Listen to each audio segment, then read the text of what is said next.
నమస్కారం. నంద్యాల న్యూస్ 9కి స్వాగతం. ముందుగా ముఖ్యాంశాలు. ప్రతి కొనుగోలు కేంద్రం వద్ద ప్రతి రైతుల ఆందోళన. కొనుగోలు కేంద్రం వద్దకు ప్రతి తెస్తే ఇక్కడ అధికారులు కొనుగోలు చేయడం లేదని ప్రతి రైతుల ఆవేదన.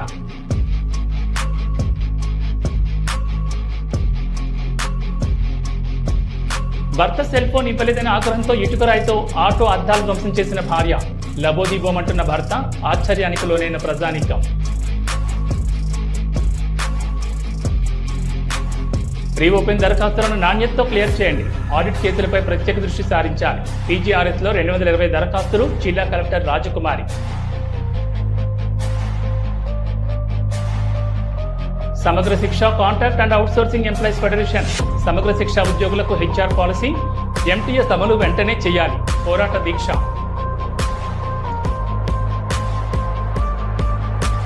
శ్రీశైలంలోని ఏపీ టూరిజం హరిత హోటల్ పేరుతో సైబర్ కేటుగాళ్లు నకిలీ వెబ్సైట్.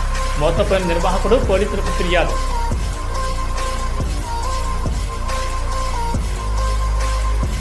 నంద్యాల ప్రభుత్వ హాస్పిటల్లో ఉన్న సమస్యను పరిష్కారం చేయకపోతే దశల వారీగా ఆందోళనను ఉధృతం చేస్తాం. సిపిఎం.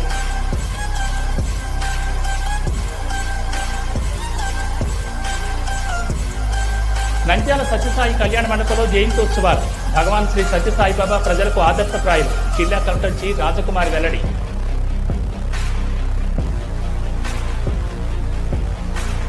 ఆత్మకూరులో అన్నదాత సుఖీభవ పథకం. లబ్ధిదారులైన ప్రతి రైతు ఇంటి వద్దకు వెళ్లి పంపిణీ చేసిన ఎమ్మెల్యే బుడ్డా రాజశేఖర్ రెడ్డి.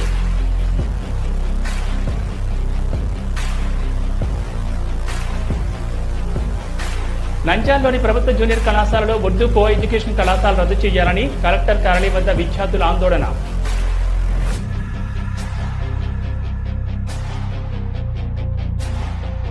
నంద్యాల జిల్లా పోలీస్ కార్యాలయంలో ప్రజా సమస్యల పరిష్కార వేదిక.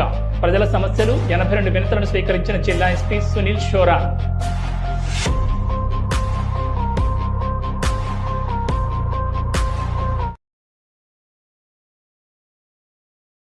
హలో, నంద్యాల న్యూస్ 10 మీ చుట్టూ జరిగే సంఘటనల్ని మా దృష్టికి తీసుకురావాలి అనుకుంటున్నారా? అయితే ఇంకా ఆలస్యం ఎందుకు? మా వాట్సాప్ నెంబర్ 9849700865కి సమాచారాన్ని ఎప్పటికప్పుడు పంపించండి. మా నంద్యాల న్యూస్ 10 ద్వారా మీ సమస్య పరిష్కరించుకోవడానికి ముందడుగు వేయండి.